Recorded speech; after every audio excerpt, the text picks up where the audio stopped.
everybody. Welcome to 500 Open Tabs. I'm Hannah Hillam. And I'm Kaveh Taherian, and I'm back, baby, and bushier than ever, looking like an insane homeless person after you know a what? 2-week I can absence. barely see you. I can barely see you behind the beard. I'm just looking like there's a beard. Today our guest is Beard. Beard is the guest. Listen, I listened to the 2 episodes that you did while I was gone. Excellent job. Thank you to Josie and thank you to Alyssa. However, I will say, you guys were talking about like popes and like eating white bread. I was like, I leave for 2 episodes and it becomes the whitest thing imaginable. So this week, I thought, and for my triumphant return, I need to bring more brown people with me as a way to counteract the past 2 weeks. So we have a very special guest. He is an oat cappuccino addict and local San Diego illustrator and educator, but we know him as the king of Artist Alley. Please welcome to the show the insanely talented Patrick Ballesteros. Patrick, welcome to the show. Hey, everybody. Thank you. Pleasure to be here. Hi, Patrick. Pleasure to be here. We're so happy to have you here. We've met Patrick in San Diego and become friends with him, and also done, it seems like, multiple panels now at this point, both in and out of state. That's actually cool. That's right. That's actually pretty fun. Let's do Took it in on and the out of road. country. I'm looking forward for that. Yeah. That'd be fun. Where should we go? Somewhere where they'll Literally let us anywhere back but in. here. So Yeah. just saying, yeah. Good, That's you know all I'll what? say. I'm not touching that too much, but I'm just saying, as long as they let us back in, I'm fine. I take it back. We're staying here. Yeah. I'm just gonna have there's my a- passport yeah. everywhere I go with me, no matter You're where in I'm. San Diego, no less. I'm sure it's even harder directly by the border in terms of... Oh, geez. Yeah, I All know that that. I'm to not worry crossing about. that thing. Yeah, I'm not touching I love that we're immediately like, into politics. Because, like, yeah, see this? I'm like, no. Yeah. Really? I belong No. here. See, I'm supposed to be here.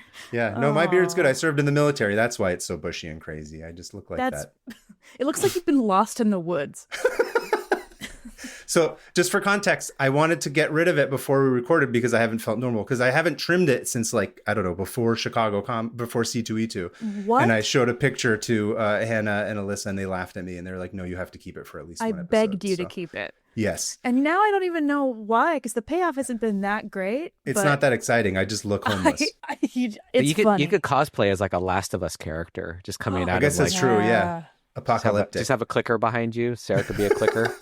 You'd be like, huh. Dude, that'd be so scary. No, but it's you look like a wizened old forest man. I don't know about wise, but certainly a forest creature.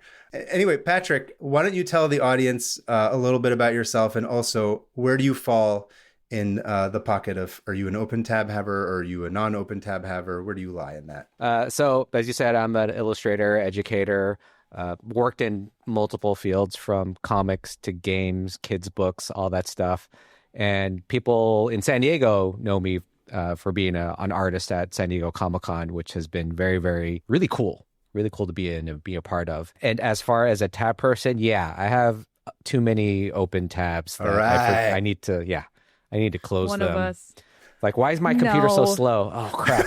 I have 3 videos playing that I forgot, and this one site has like 1,000 ads that I need to close, and it's dragging my computer down. What are they generally about, your tabs? So I usually have Facebook open because there's a chat with my buddies, but all the other tabs, it's usually reference images for illustrations that I'm working on. For instance, last night I had all these tabs open for Severance because I'm working on a Severance piece, Nice. and it was just Ooh. like. I was going down a rabbit hole like, I didn't know that. That's cool. Let me click on that. And then just like kept on opening. Because, you hold down Command or Shift or whatever, and it just opens it in a new window. Oh yeah. Yeah, and then yeah, it's yeah. just like, you just Oh, keep we know. going. Yeah. I'm just like, dang it. We're well I need aware. to close some Suddenly of this. You're in a deep hole of your own making. But it's like, you can save the images and put it away. I don't. I just keep it No. open so I can just, there it is. It's on my browser. That's cool. All right. No, it makes sense because if you put them in a folder, they're gone forever.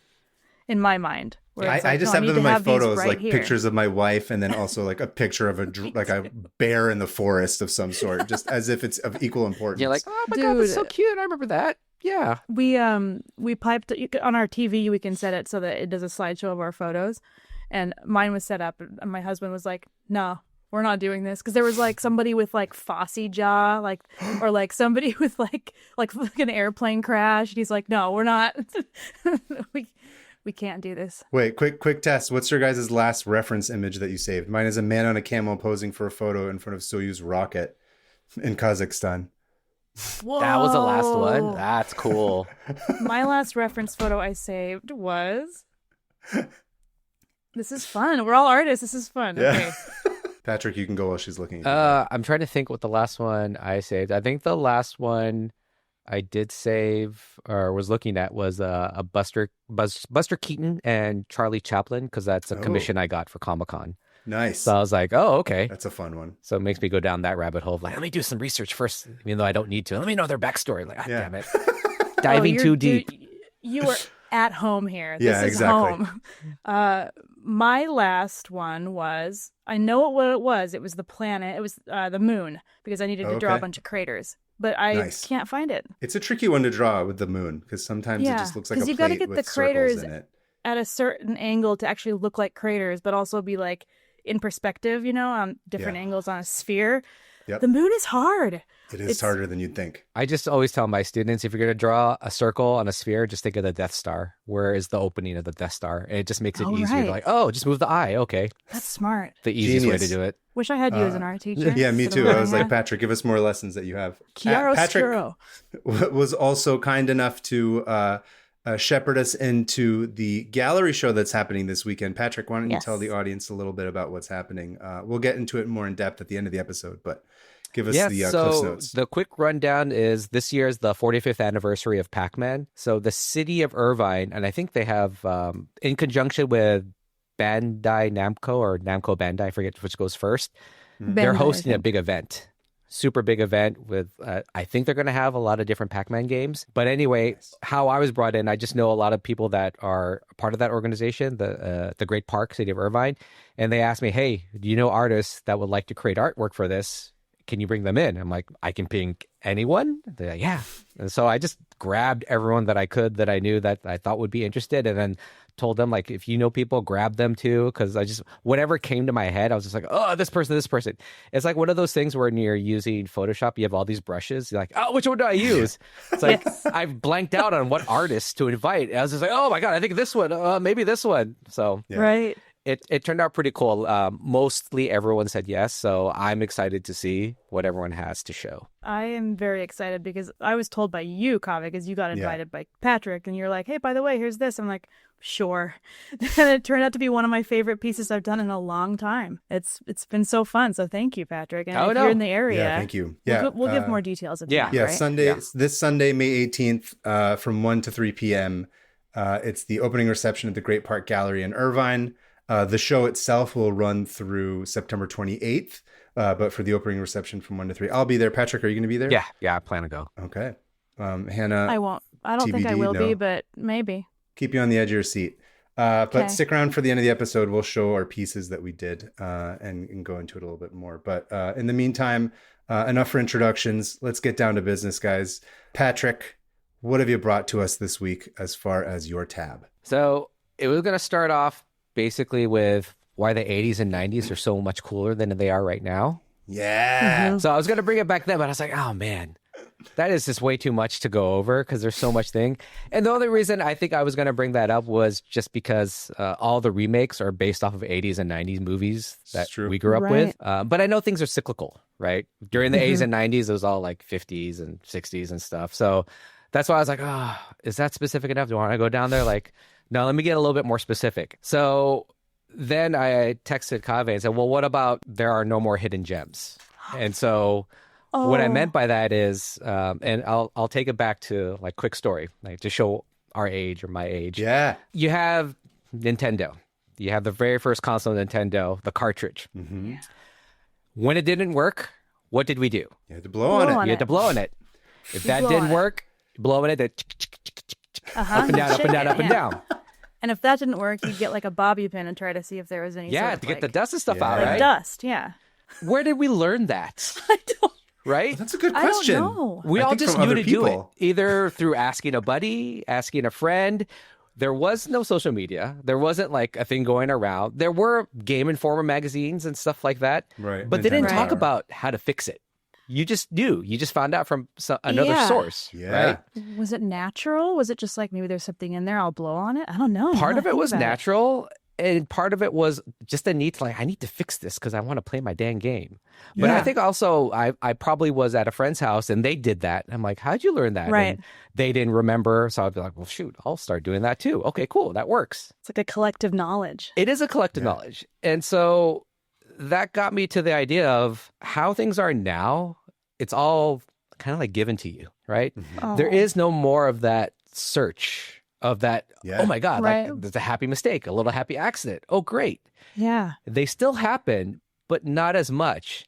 And I think there's something there that's what I try to capture a lot in my artwork, that journey part. But it sucks because it's like taken away because of that instant gratification that's been embedded in a lot of people. I mean, even us, right? It's still, it gets embedded in us. And so that part gets forgotten. And that's what I wanted to kind of talk about, like Easter eggs, right? Finding them on your own. Those were some of the greatest things. Like I watched Nothing Ready Player. was better. Yeah.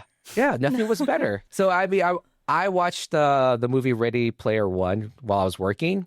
And at the end, there was like that Easter egg where if you play, this one game, I think it was called Adventure, and you just scroll around and you get lost at the beginning of the game, you find the Easter egg.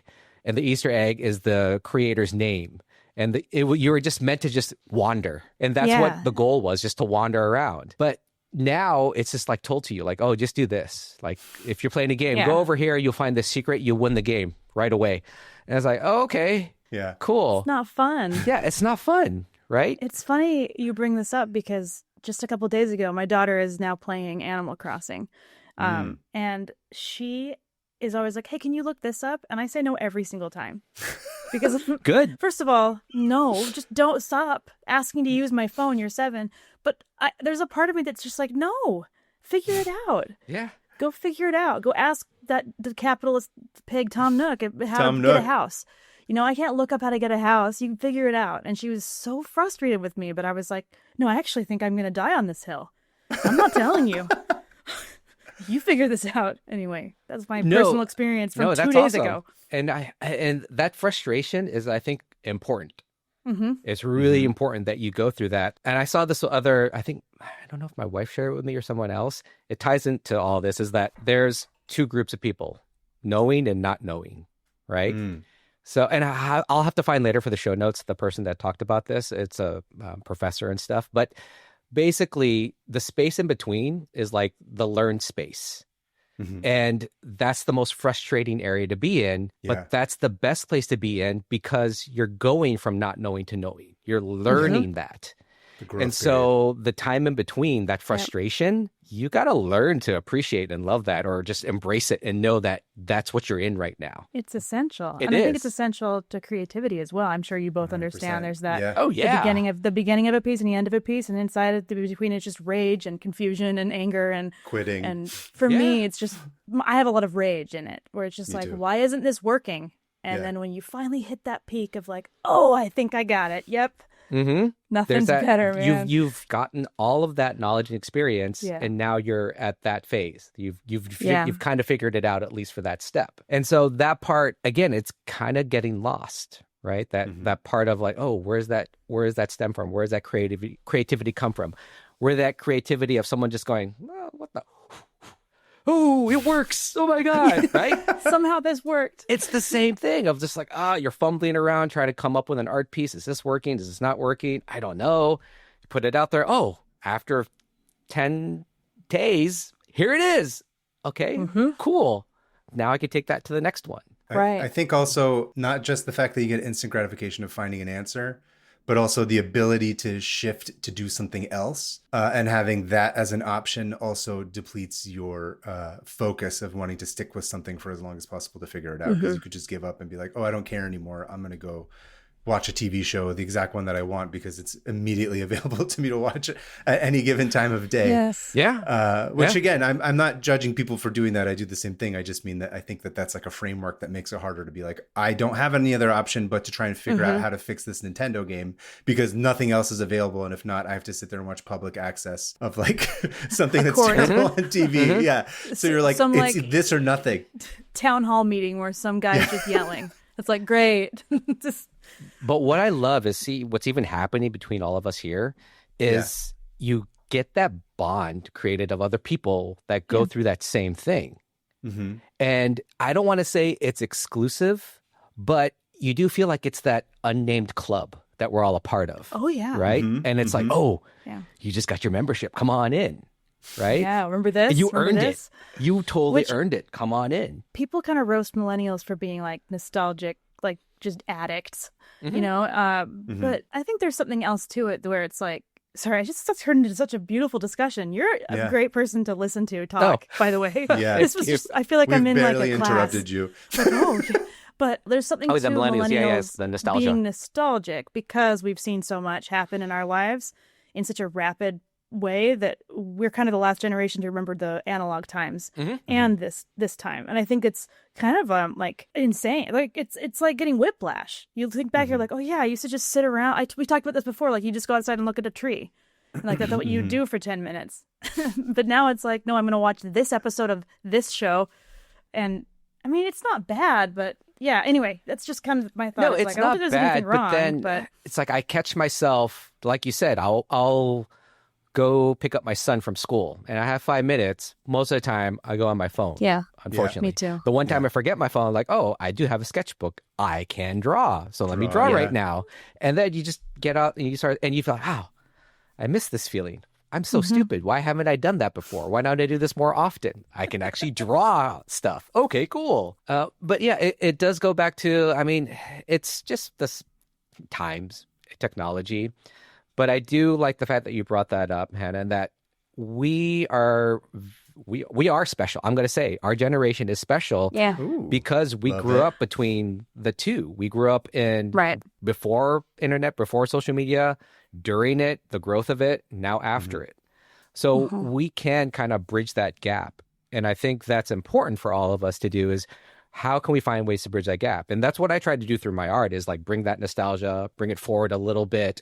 And it's fun because a lot of people, I'm not going to grab everybody, but I do grab that little niche and then it introduces it to who's in their community, like their kids and whatnot, and it passes it on to them. Somehow, like it'll start raising questions like, "What is that? Oh, it's called a phone. Yeah, you put it up, you got this, and you have to go doot, doot, doot, doot, doot. And if you mess up, you got to start all over again. It sucks. Yeah, it does, but that's how it is. I had to explain a payphone to my kid the other day, and I was like, she's like, "What if I didn't have money?" And like, then you had to just stand there and wait. Call collect. What's collect? You had to call collect. Dude, I remember that. Call collect. Like, collect. Hello, can you charge them, please? Like, oh, so good. Or you have to ask someone for money, which means you needed to interact with somebody. And like, I know this all sounds like we're just like, oh, kids these days. But Back in our days. It is really like drastic, the change that we're seeing even now. You know, I don't know. I see, because you have a kid too. You interact with other kids. Yeah. You're just like, what are you doing? Yeah, they all just call each other bro right now. I don't get it. Bro. Yeah, even I call my kids bro. Yeah, but it's funny. Even the teen girls, I sit there and I'm hearing like when they're like bro, and I turn around, it's two girls talking to each other. I'm like, oh my gosh, that's crazy. Okay, that's cool. California though. I know it's California. That's totally our California. dialect. Totally California. Bro's gender neutral here in California. It Bro, is. dude. So is dude, and again, it's the universal language. I love it. It's like, hey, bro, and it's like a snail that I'm talking to. I call my mom bro. Yeah, like bro. I call everyone bro. I call Hannah bro a lot. I call you bro. Yeah, wow. We're dude and bro all day long. Yeah. In a sense, I guess what I'm saying is, with all this stuff, it's like gatekeeping is kind of cool. I think we should gatekeep. Hot take. Yeah. Hot take, Patrick. To a certain extent. So this when I was doing research for this topic, what we're going to discuss, there was this one, she's called a certified positive psychologist. Didn't know that existed, but it did. Certified positive. Yeah, certified positive psychologist. Her name was Cindy. I think I'm pronouncing her name right. I hope Spiegel. Hopefully you can put that in the show notes. It was basically talking about how she was on a tour, beautiful location. It was like a small person, like maybe 10, 12 person tour, intimate experience. Yeah. Walking through this, town, probably in Europe, and then all of a sudden, cruise ship comes in and docks. 6,000 people come out and just invade this town, basically. And what I got from the article was that a lot of it was probably a lot of social media influencer type thing where, hey, check out this place. If you're going here, you should go here, here. You've seen those videos, right? There's an umami flavor on Yeah. this ice cream that's unbelievable. I love it. That's why I And came it's like, here. And I okay, gotta watch the Chelsea, you're 21, and I don't care what you have to say. Like there's a specific name to it. Go back to Missouri. I don't know. So all these Chelseas come out, right? And they go through this town, right? Yeah, And- Chelsea's. One, a town like of this size, a smaller size, isn't built for all of this. Yeah. So it just gets crushed, right? It's made for those small visitors coming through doing their thing, right? The other thing is, with all these people coming in, they're not getting a unique experience. They're getting something homogenized, right? It's just all the same. And they're all doing the same things because that's what they saw in these videos. Like, oh, go here, take a picture here, go here, try that. So again, it goes back to that. You're not in that journey. You're not just exploring like, oh my God, look around the corner. Let's go there. Let's try that out. Yeah. Right. Yeah. It's dictated for you. And I'm not saying that these videos aren't good. There's some places that I would never have known about. But Right. it's like, where's the fun in that? Right? If you're all going to the same place. When I went to Joshua Tree with some buddies, there's this rock. It's called like the Skull Rock. It looks like a skull. Everyone's taking pictures. Cool. Everyone's stopping there. And I was like, hey guys, let's keep going. Let's keep driving. And we drove and we went on more of an amazing hike, went off the path, got lost, had adventures, jumping on rocks like a bunch of little boys. Found Kave out there. Yeah. Full beard. Found Kave. We're like, Kave, we I'm found like, you. Barry. We've been looking for you for 3 months. I've been drinking my own piss this whole time. Nancy doesn't home anyway. Eating As cactus you take a big sleeves. swig of your water bottle. That's not water. He learned something new. So Anyways, go on. Again, yeah, it's just one of those things where you have to be adventurous, not just, and that's like the metaphor of like actually traveling, but also traveling with whatever it is that you're doing. Like looking at social media, we all do that, but what is your takeaway from that, right? If the input is all the same, what is your output going to be? Yes. And that's something that I heard James Cameron talking about. He worded it differently, and it's in regards to AI, and I'm not going to jump into that well right now. But This would be an 8-hour podcast. yeah, I know.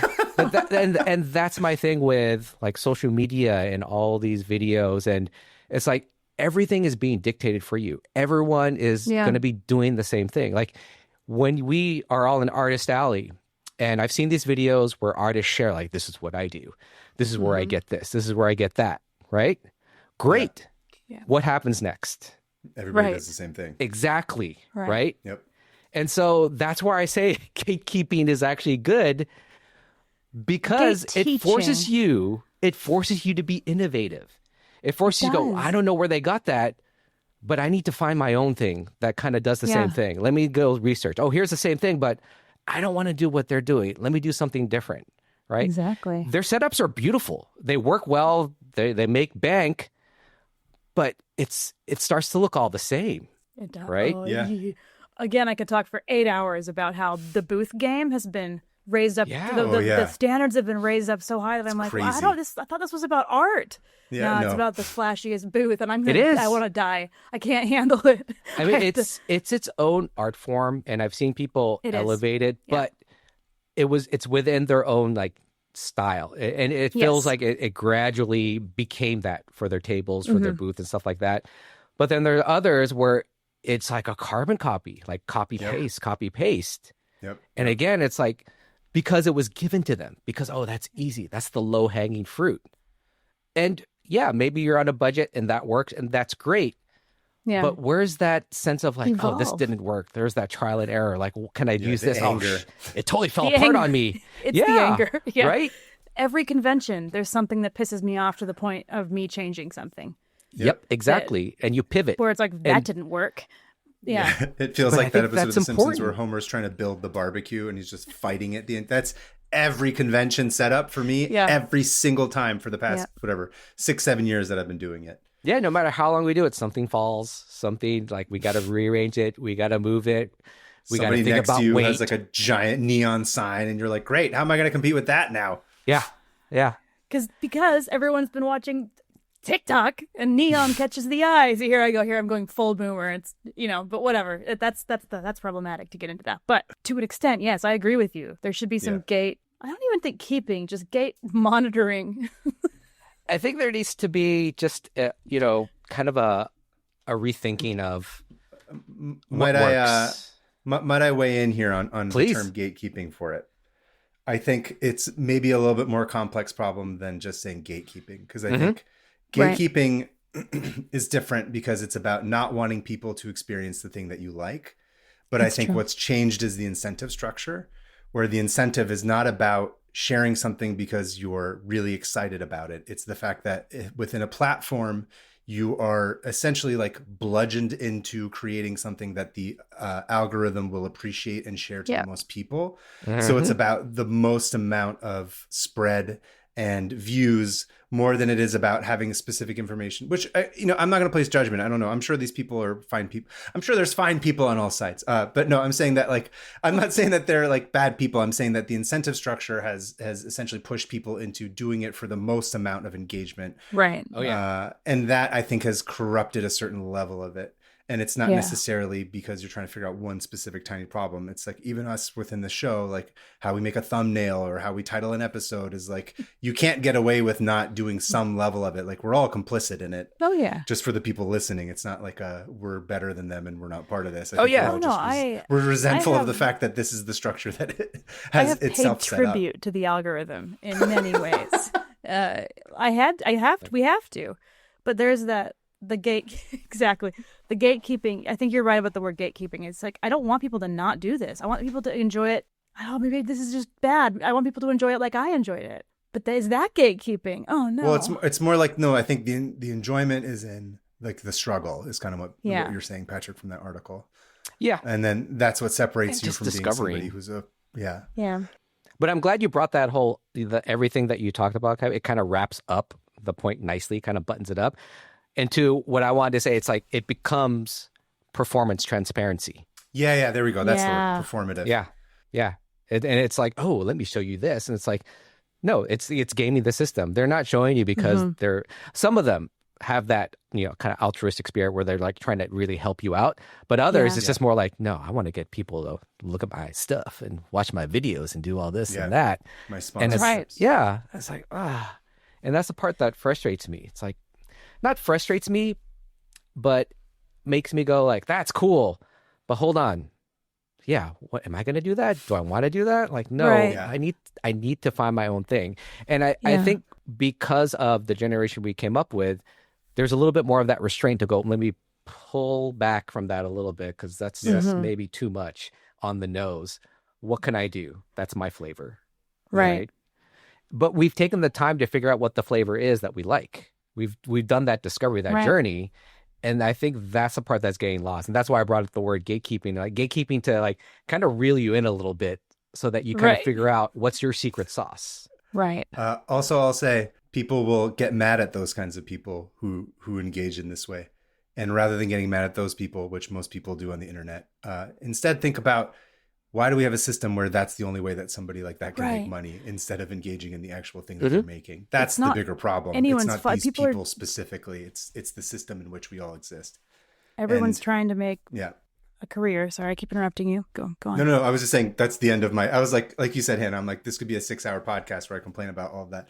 It's the system that's set up, and we all know who set that system up. Yeah, he lives like 10 miles from me, and I wish I could get into his compound, but I can't. So I will be asked to leave. I was gonna say, like the blame shouldn't be. I mean, I'm as we've talked about on our panels before. Like I had weird, crazy early Instagram popularity, and then it went away very quickly after the algorithms came in, and that was like, well, now what? And so we all have to do something to keep our careers going or to make money. And it's capitalism. It's what it is. It's the way it's all set up. It doesn't give people much choice. It is. And it's figuring out, like we all talk about, how do we stand out from the noise? I think there's going to be more value in a lot of in-person events, engagement in a more kind of personable aspect where you're physically seeing one another. Of course, you can't go everywhere, But I think doing stuff like podcasts is great because you do get that interaction. You have face to a name, face to an artwork. But then also when you translate that to actually going to events like the cons that we go to, I mean, it's expensive. We can't go to every con.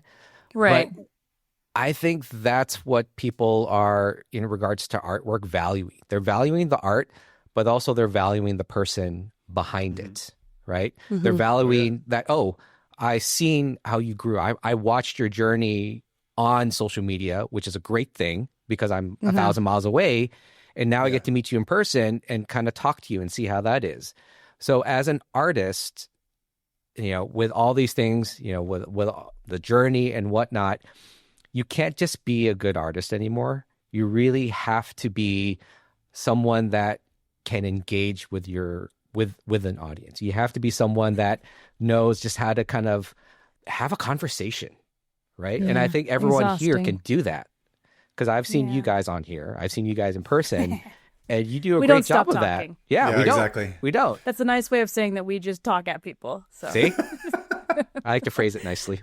Thank you. Yeah, that sucks, though, for people who don't want to do that. We just need to bring the Medici family back and have them be the patrons of all the artists again. And corrupt Italy. I'm fine with that, as long as artists get paid. Just a bunch of That's what I think. I'm just going to do all these nude sculptures. That's all we're doing. And paintings of royal people just standing there like slabs of marble everywhere. Paintings of doughy white people. Yep. Just, with fake wigs and everything. Bring it back. We can all do it now. There's no gatekeeping. We can put that all online. It's great. Take away the borders. No, send it. Tag the Pope. There we go. There is this interesting. This is one of those discussions that I honestly could talk about forever. Yeah, sorry, I opened the can of worms here. No. We have no place for that on a podcast. We're not here to have discussions, Hannah. We're here to spit facts, and that's it. We're just trying to pump out content and good sound bites. That's all we're here for. Whoa. I said the word. There's a sound bite. Yeah, you said content. There, you use that one as that little clip. Go back to the forest. What? You're banished. Use content. But no, let's bring it back to with video games. Because we talked about that at first. But the article you were reading, was that specific to video games itself or just the idea that things are... No, I think the idea was first the kind of the gatekeeping idea and just how the journey comes from not having everyone know about all these things. Right. And one thing that ties into con culture and artists is resellers, right? Oh. So... Do you have resellers that do that with your stuff? Not my stuff. Every once in a while I'll see it on eBay, but it's not crazy. I'm not crazy. It's more You're talking about resellers of your art. Because, ultimately, convention started with people essentially having garage sales where they're selling comics. Yeah. That's where the roots of it are. I'm talking more how things have changed in regards to, in Pokemon. There are hardcore collectors that are actually collectors that play the game, that follow everything. Yeah. And they're badass about it. They know everything about it. They enjoy the artwork, follow it religiously. Wow. And then you see videos of people at Costco going crazy, fighting. And they're not the collectors. No. Most of them. 90% of them are resellers lining up to resell it. And there's that one person that's just standing there going, I just want one set because I want to play the game. Right? Yeah. And so it takes away that. In her article, she talked more about thrifting and how thrift stores raise the prices because everyone's thrifting now and everyone posts what they find. Mm-hmm. But in my instance, for $1 anymore. You can't because they know, let's raise it. And so that's I think also that's why I brought it back to more art centric stuff. That's what I see happening with when people go for signings. I remember Peach Momoko, I think that's her name, the Marvel cover artist, Peach. Oh yeah. She was doing signings, right? And it was she was first couple were going to be free, or first few were going to be free. She wasn't going to charge anything signed at New York Comic Con. Guess who got in line first?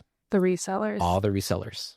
Oh yeah, it's coming in with all these comics, buying tickets for concerts. And she stopped doing it. She apologized to people that were there genuinely to get her signings. Or I even think she said that she was limiting it or something. But it got to a point where she had to address it, saying hey, this is not cool, spoiling it for everyone else, what's going on, type of thing. And I was like vultures. They are. And it's that's the part of it where because it's so accessible to everyone, because everyone knows like, oh, there's value in that, I'm going to do that. That's all they're going for. They're just going for the quick buck, as opposed to the person who's like, I've been following you. Like I knew you when you were doing comics. I like your stuff.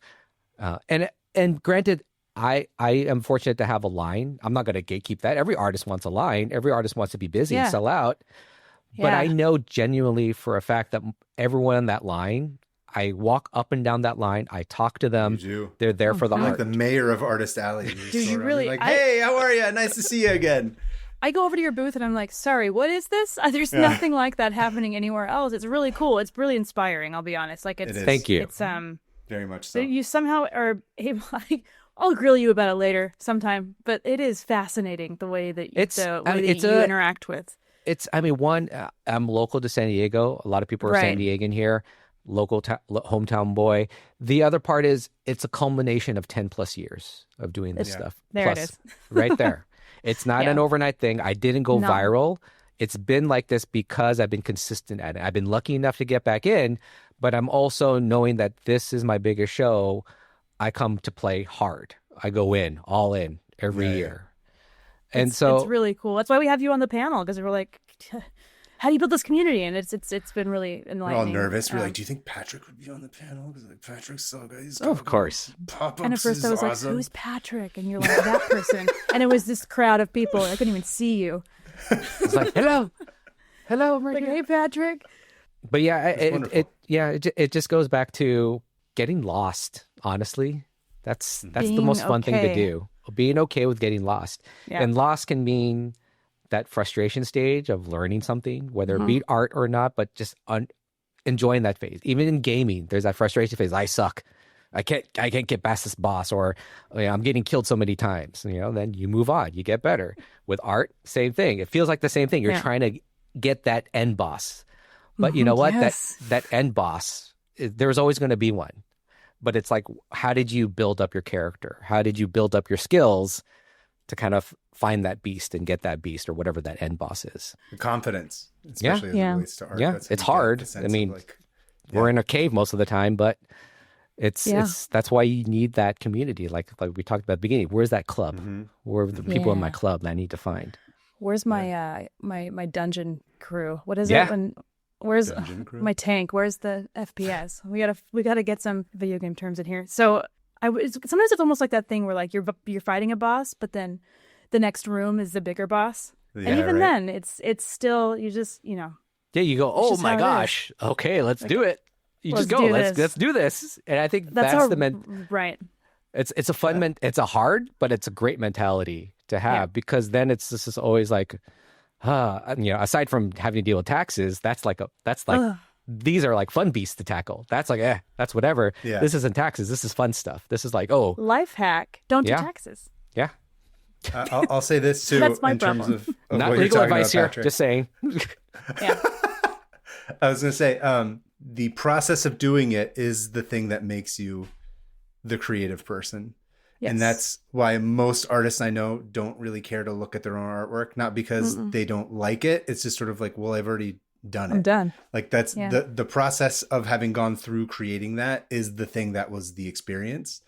And you sort of, or you don't get as not nostalgic, but you don't get as necessarily like misty-eyed about it. I mean, if you look at it, you're like, oh, that's a photograph of like a moment in time where I was trying to figure out this thing. Yeah. And I figured it out. But the piece itself is like, whatever, it's fine. It's like, I'm glad that other people like it. Sometimes you go back and look and go like, I don't remember how I made this. That's kind of cool. Oh, yeah. Oh, yeah. That I do that. Like, I'm not going to do that again. That's fine. Where you're like God mode sometimes. You're like creating exactly how you want. And then later you're like, what? Yeah, you're like, how did I paint that? Oh, I'm not going to do that again. I'm sorry. I'm just going to pass on that. Sorry, guys.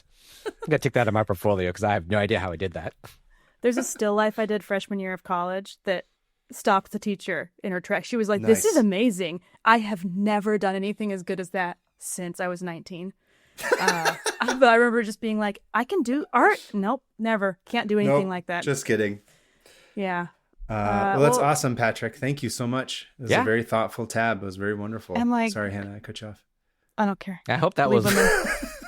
It was pretty open. So I was like, okay, I'll see if this works. I love that. That's great. Dude, you talked to two artists about like the creative process. Yeah, we're not going to stop talking about it. It's great. Exactly. And push Chelsea out of the way next time you see her in That'll Prague be or our new whatever. thing, like Chelsea's. I'm just gonna start Bunch of using that. Chelseas here. Freaking I don't even Chelsea's. think that's a name anyone's named anymore. Yeah, I haven't met a Chelsea in quite some time. It's like Ruth. You don't hear that too often either. No. Like the older names. Although sometimes they're making a comeback. It's like, oh, let's bring the old timey names back. Dude, my daughter has friends named Charlotte and Eleanor. And I'm like, wow. Eleanor. It's like from the 1920s. There's so many Eleanors. There's Eleanor and James and Owen and then you got the trashy ones like Jaden with 2 N's and 3 Y's and so there's one or the other. We're like back in the old like 1800s England or futuristic Utah. Dystopian world where everyone has like three consonants in their names. Yeah. Well, thank you so much. That was really like, again, you're really easy to listen to. You should. Yes, I'm glad. Thank you for teaching us. You should teach. Yeah. I might dabble. Real quick, teaching. I've always meant to ask you this, Patrick, because we have some overlap in our schooling. But if you guys who listen here are listeners of the Draftsman podcast, we were both disciples of the great Marshall Vandruff. But where did you study with Marshall? I keep meaning to ask and I keep forgetting. Yeah.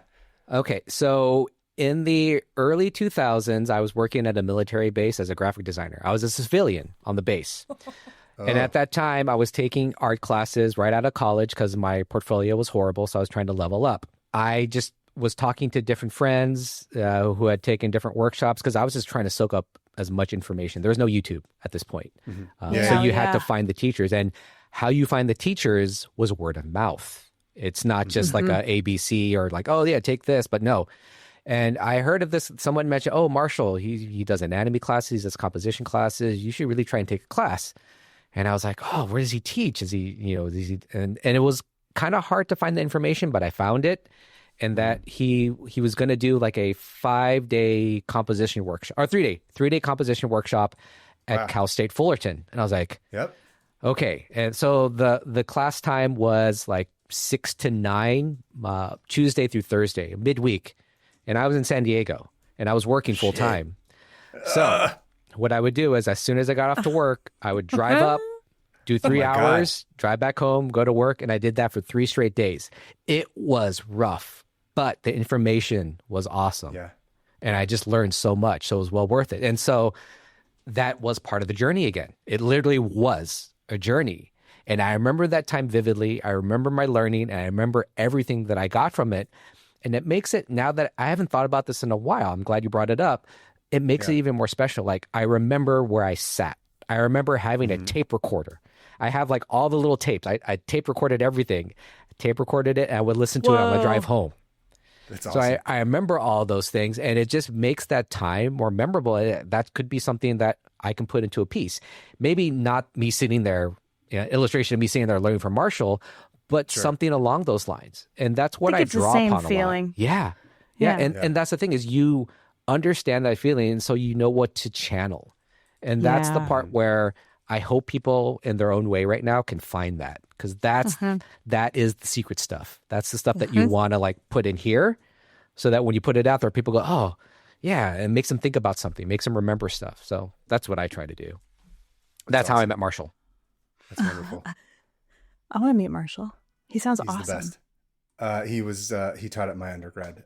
He taught us sequential art. He taught a lot of stuff, but the class I took with him was sequential art. And that was the first time I was like, oh, I guess I had never thought of what a movie is or a story is in terms of like how it's constructed and how stories are constructed. So the entire, it's one of those things where I was like, before that class, I was like, what am I doing? And then I took that class and I was like, oh, this story stuff is really interesting. I never really thought about what any of that is. And Marshall's like renowned. He's like one of the best teachers in Southern California. There's so many people that he's touched in terms of how he's taught and what he's taught. And it was definitely a moment where I was going this way and I ended up going a different direction from it. He's the Kevin Bacon of art instructors. Yes, it's true. He's amazing. Hopefully, like 6 degrees of Kevin Bacon, 6 degrees of Marshall Vandruff, basically. But can he dance? Yeah. I think he could. Marshall introduced me to John Perez, our friend. Oh, no way. Yeah. A lot of great people. Anyways, Marshall also has a podcast that he sometimes goes on. It's called The Draftsman, where they talk about art. Him and Stan Prokopenko. I think they're doing more. I remember seeing that, yeah, they stopped doing it for a while. They recorded in San Diego too. Yeah, I actually know Stan. I went to art school with him when I'm did you older really? than him. Yeah, he was a lot younger. Oh, no shit. So yeah, I remember like we went to the same one. He taught the school for a bit, then he started doing his own thing, and now he's that's so funny. The Proco. He's the Proco guy. Yeah, I call him the Proco guy. The Proco. Yeah. Awesome. Sorry, I just wanted to get that on the record because I was always curious. And I would forget because whenever we talk at cons, information goes in one ear and out the other because we're so overwhelmed. That I forget stuff. And I was like, quick story with the Proco to anyone that was at Lightbox 2 years ago. I'm sorry I cut you in line, but I just wanted to give him a hug because I did. I saw him. I just went in straight for a hug and we started chatting. And then I turn around. There's like 4 people just like with portfolios. I'm like, how dare you? Oh, shoot. I'm so sorry. I totally cut you. I'm just saying hi. I'm about to bounce. And I was like, my bad. That's celebrity. Sorry. Look, you do what you have to do, okay, for the hug. I know. That's all I'm going to say. Let's get that'll be a sticker. I'm going to come do that to you at Comic-Con. I'm just going to like weasel into your booth and give you a hug. I'm not a hugger, but I'll do it. Do it. People will give you that Anyway. look like, is she cutting? I'm like, no. This is my I'm cousin. cutting. She's 1% Look at her. Filipino. We're cousins. That was awesome. Unfortunately for time, I think we should move on to the next tab, which unfortunately for the audience is going to be mine, Hannah, because I've been gone for 2 weeks, if that's all right. Get with it. Get back on the whatever. I got to get back into tabbing shape. Patrick, it's going to be a tough act to follow. Oh, no. Yeah, we're about to get dumb. Yeah. So, just warning you. But that was beautiful. Thank you. And yes. What did you bring? What did you bring for us today, Kaveh? So I don't quite remember what led me to today's tab, but I can say that in some sense that it began with a desire to escape this hellscape in which we currently live. Aww. And LA? like many people, all of it, basically, everything. The whole everything. Gestures around. Whatever, gestures and everything. And like many, I long for a fabled utopia, if such a thing exists. But how would that even play out? How would our minds even process getting everything that we wanted? Also, isn't it cool to observe rats and mice? And I know you're a big fan of that. Yes. I love observing rodents. I know you do. And that's the kind of blue flame thinking ethologist and behavioral researcher John Calhoun was doing when he concocted a series of overpopulation experiments back in the early 1970s that he coined behavioral sync for reasons that will become clear by the end of this tab. I have this tab open. Do you really?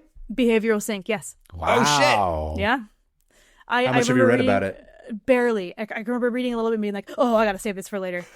So I can actually go close this, but this is... Oh, have you also been reading about like civilization collapse and stuff? Because I have. I mean, I feel like I just do that in general because that's the vibe that we're in right now. But Okay, I don't remember sync. what led me to this one. I think I just saw rats and I was like, cool. Love You guys rats. have interesting tabs open. Interesting. We is have a crazy word. ones. Yeah. No, it's like it's insane. Speaking of insane, let's get to this tab. So excited. The son of a high school principal and an artist, John Calhoun grew up in Tennessee, where he spent much of his childhood watching birds, like our old friends. He ultimately grew up to get his PhD in zoology and joined the Rodent Ecology Project in 1946. And the REP's main task was to eliminate rodent pests in cities. But this was early days in studying rodent behavior. There was no road-int map of where they were supposed to go. Nice. Holding for Good applause. one. Nice. Holding for applause. My heart is happy. So is mine. But of course, John does this and he's observing them and he's like, dude, rats are kind of awesome and their behavior is really cool and interesting and it kind of mirrors a lot of stuff and it's not as cut and dry as I thought. So he just starts to craft these really elaborate and carefully controlled environments to run these experiments on. And he started wondering if studying rats could influence how cities were going to be designed. Like maybe there's a correlation in these two things and we can sort of have them as a controlled experiment. And throughout the 1960s, old Johnny set up experimental rodent enclosures at the National Institute of Mental Health Laboratory of Psychology. Great. So he starts 40s bringing it in. mental health, 40s asylums. Nothing could ever go wrong there. 60s is a little bit later. It's Worse. It's on the cusp. Solid nostalgia right there. So Yeah. I wish I could be caged again. Back in the 60s. can you drill my head? That would be cool. Yeah. Thanks. Yeah, don't Strap mind. me on my lobotomize head. me. lobotomize me through my nose, please. The kids these days don't get lobotomized. See, they don't appreciate things. I'm telling you. Give it time, Hannah. It's coming. There's certainly all of us are in a database at this point, and then now pretty soon we're going to be getting lobotomized like somebody's aunt. I, for one, like somebody, exactly. RFK. I, for one, welcome my lobotomy. That's true. You've been asking for it for a long time. A little bit, yeah. So no one's been doing it. But no one does it. Anyway, during the 1960s, John transitions from rats to mice for reasons I don't understand. I think mice are like a little bit more easy to contain, and they're smaller, and they're easier for the experiments. About halfway through this, by the 60s. It's easier to kill them. Is it? Kill mice? They're smaller. Yeah, it's easier to kill them. I don't know how they kill mice in a lab. Yeah, I'm not sure. But if they're in a controlled experiment, I don't think they're getting the disease and stuff, do they? Oh, is that what they do? Yeah. That's what I did to my mice when I didn't. Never mind. They're a Can't lot get into that story. Which is funny to think that there's a Komodo dragon once. Whoa. I think it's funny that there's now I just had an entire story run in my head as you say. Of course you did. I do. Which is, of course, now there's a story about the snakes that live in labs that just become fat cats because all they're doing is eating all these mice and they don't have to work for anything. And then the way that whole society dissolves. But story for another day. Yeah. John had 24 previous iterations before eventually landing on the now landmark psychological study. In 1968, he officially christened, quote, Universe 25 by dropping 4 female and 4 male mice into a 4.5-foot enclosure. A few months later, the first pups were born, and the population doubled every 55 days afterwards, eventually plateauing, maxing out at 2,200 mice during the 19th month. Jeez. Whoa. I feel a dark foreboding. You should. Yeah. Now, the main thrust of this experiment was to observe behaviors exhibited in a utopian environment. Therefore, the mice were provided with unlimited food and water. That's it, as much as they wanted. No electric cheese shocks, none of that crap, just good vibes, everything they wanted, nothing. All taken care of. Great, right? Sure. Yeah. No. As Depeche Mode would say, wrong. Wow, they said that? Yeah, wrong. You don't know that song? Oh, there we go. You have to say it. I was born in the wrong house, in the wrong set. Anyway. Oh, yeah, This is where the insanity truly begins. And feel free to interrupt. I know, Hannah, you're always worried when I like don't record for a while, but weigh in on whatever you guys have. That you decided that for me. Good. Let's start. I'm just excited for this because I think I know what's coming, and it's exciting. It's terrifying. So, please. First, let's start with the pups, the babies. Okay. In the wild, infant mortality rate among mice is very high, with babies getting eaten, or they die from disease or cold or, some sort of weather condition or whatever. But in Mouse Utopia, essentially all the babies lived. That's why the population expanded and exploded so quickly. But unfortunately, rodents have social hierarchies because they spend so much time in the manosphere learning about alphas and all that stuff. We got to unred pill these guys. This is the most red-pilled group of animals you're ever going to hear about right now. Someone's like, I'm not an alpha, you're a beta. The other guy's like, I'm a sigma. Someone's sitting in a cuck chair. It's a whole thing with these people, with these mice. The cuck chair mouse has all the power. Sounds like all the slang terms my son uses right now that you just said in that sentence. So I was like, PTSD. Hold on, stop doing that. No. Skibbity toilet. There's all these skibbity toilets that they're cleaning. Toilet mice all over the place. The other day, my daughter was like, "What is a sigma?" And I'm like, "I'm not doing this." Doesn't matter. It's not a real thing. And I don't even know. I don't actually know. Yeah. Anyway, sigma mouse. Sigma mouse. Yeah, sigma mouse. Anyway, so alpha males, in this case, establish dominance by fighting any challengers for control of harems of females, right? Oh. Sort of like how lions are. There's one guy, he fights whatever the other lion is, and then he takes care of the harem. Or human kings. Or human kings as well. They're essentially hoarding resources is what they're doing. Women. Yeah. So in the wild, as we said, the loser beta cuck mouse in his chair would run away like Simba and never return if he lost that fight. He'd go start a new life in another town and change his name and pretend to be all mysterious and interesting and have some sort of tortured past and use that as a way to try and create a new identity. But Simba was a cuck. Exactly. He lost. But in this enclosure, these dudes could not escape. Oh. And the dropouts, as John labeled them, were trapped in the experiment with nowhere to go. That sucks. You can't hide. You got to face your failure. Can't do it. So does that mean they became a target? No, it gets weirder. Ooh, They okay. began to congregate in the center of the pen and create these like weird IRL 4chan incel boards. They just like swarmed around each other in the middle of it and started complaining to each other. And every so often, a huge brawl would break out. What? Vicious free-for-alls, biting, clawing, and fighting for no obvious purpose. Just unchecked aggression with no outlet of anywhere to go. Dark, dude. Yeah, they basically are all help but just depressed and angry and Compare this upset. to our own. Anyway. And ironically, it was no picnic for the alpha males either. They kept their harems in private apartments, like little sections of the box, but they had to constantly defend them from the hordes of gamer gators that kept coming in and trying to fight them all the time. Yeah, they couldn't leave. There's nowhere to go. Also, no one's dying in childhood, so it's nonstop. As soon as you like fight one guy, another one's born. Like 2 weeks later, he comes in and he's fighting. Oh. Right? Okay. It's just like Lethal all Weapon. in 4 feet by Yeah. 4 feet. Insane. Yeah, he's just like, I'm getting too old for this shit. He's just like, I'm sick of fighting these guys all the time. What the hell is this? Maybe share some females? I don't know. There you go. That's what they don't do. Yeah. And so eventually what happens is the alphas are all just like, they toss their hands up and they're like, screw this. And they stop defending the apartments altogether. Oh. Yeah. We all know what happens next. I don't think I do. Murder? Unprotected females in their little apartments. Sorry. More mice. So, yeah. Nursing females soon start to get raided by Andrew Tate fans that are just coming in and trying to be all like over dominant about everything. Ew, dude. Oh. I like how you're mother- personifying these mice in the absolute worst way. Like, I hate mice now. Like, I don't know if you know, but I hate mice. They're a bunch of Andrew Tates.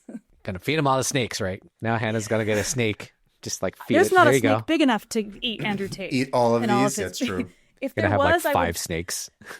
Just be like, slowly eat him. hello, 500 tabs. Here am I. 20 snakes. 500 Andrew open snakes. Yeah. And raw. So the nursing females get attacked.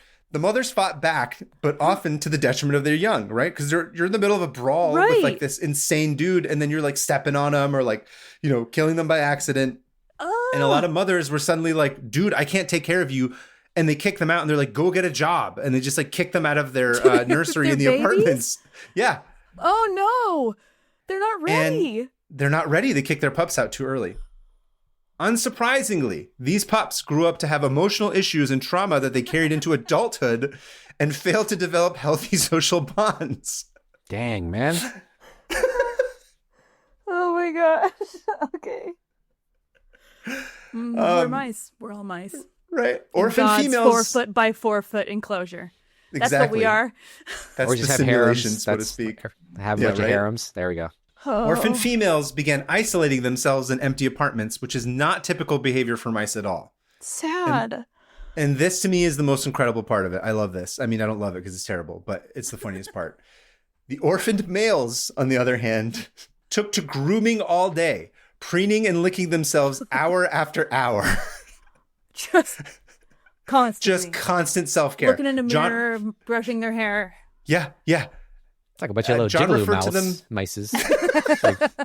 like a bunch of little Tron Travoltas walking around like Saturday Night Fever or something. Like, hey. With no one with them, alone. Yeah, just That's been the sad playing the thing. Bee Gees the whole time as this experiment Stay that's going alive, on. stay See? alive. John referred to them as the beautiful ones, and ironically, even while constantly obsessing over their appearance, these males had zero interest in trying to get laid. They essentially became asexual, and they just lifted weights and did cold bath plunges and took vitamins all day long. That's all they did. They were traumatized into asexuality. Into like bro sexuality. I don't know if you want to call it that. It's like they were very obsessed with their physical Gym-sexual. appearance. Yeah, gym sexual, but all performative without actually trying to go out and procreate and reproduce. Insane. Okay. They're just like, enough. John had, no, I don't need no, I don't gonna need look a at woman in my myself. life. And then Yeah, I'm gonna lick exactly. mine. I'm just going to sit here and do I'm gonna this. lick this. It'll be Licking look the good. arm. Yeah, that's it. John had noticed in earlier versions of this experiment that such deranged behavior could spread like a contagion from mouse to mouse, and so he dubbed this phenomenon the behavioral sink, when it overflows and starts behavior? going into other places. The Yeah, behavior would like behavior was starting to travel. What? between no one banging and no one being able to take care of the pups that were born from the constant attacks, the population of Universe 25 began to plummet. Oh my gosh. By the 21st month, newborn pups rarely survived for more than a few days. And soon, new births stopped altogether. What? What? They shut And down. by that time, everyone just gave up. They just gave up. Yeah. And the boomer mice, they hung around for a while in their houses they bought for pennies on the dollar and complained about how no one wants to work anymore and they spend all their money on avocado toast and how they're killing the doorbell industry and how they've all gotten too frugal and the economy is crashing because they don't eat out anymore. And they spent all their time grooming and watching Fox News, but eventually they all died out as well. Oh. But then what? No mice? Nothing? By spring of 1973, less than 5 years after the experiment started, the population had crashed from 2,200 to 0. All inhabitants of Mouse Heaven had gone to Mouse Heaven. I think there's a hell. I think there's a hell specifically for those mice. That's insane.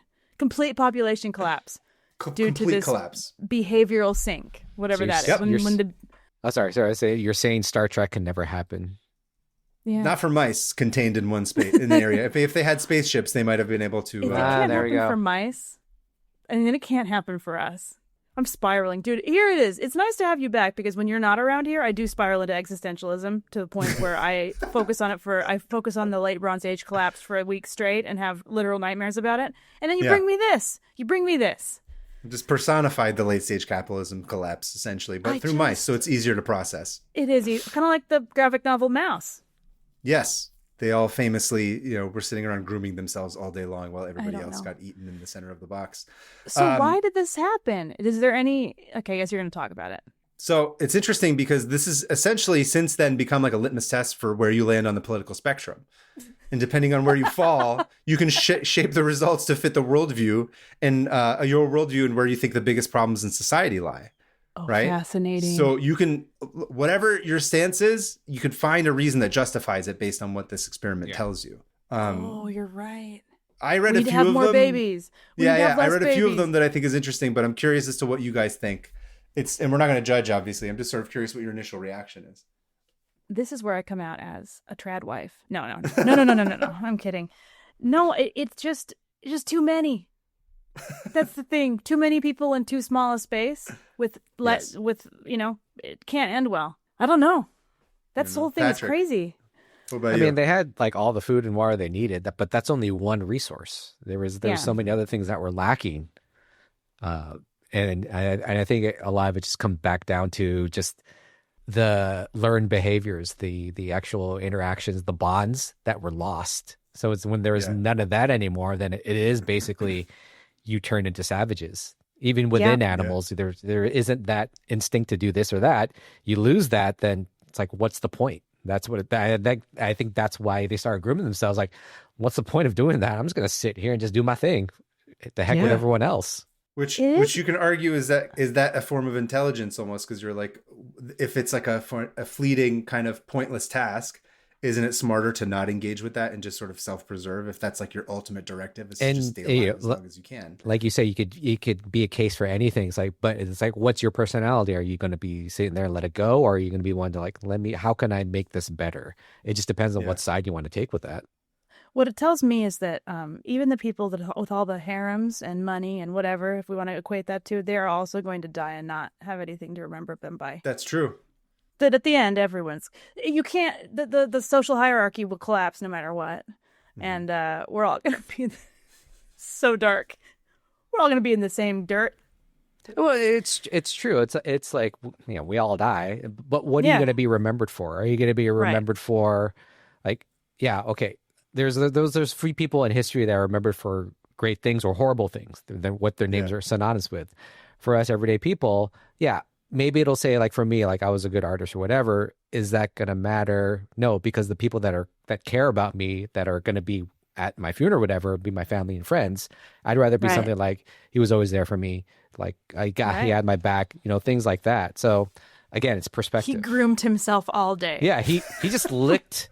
He just licked his arms all day. That's all he did. Other parts too, but we won't go there. But all day.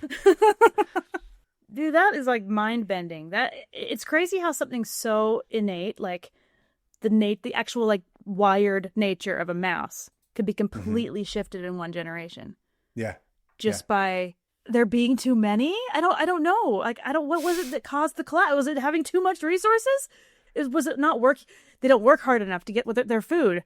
Listen, they're all welfare queens. That's why, because they basically were spending all their money on sugary drinks instead of getting a job because no one wants to work and they're bums. No, I can't even joke about that. It makes me so angry. No, I mean, I think in terms of there is infinite resources, obviously, which is the water and the food, but then there's limited resources, which is the apartments, right, where they're able to store them. Right. And then, again, I read it's fascinating when you go look at it. There's all these arguments that come up from it, which is like, this is a reason for birth control, so that if they weren't able to have so many different babies, then it would have like not caused a societal collapse. And then the female mice could have, or whatever, female mice, quote unquote, then women can have agency and they're not beholden to this and they're not overwhelmed by that and this and that and that.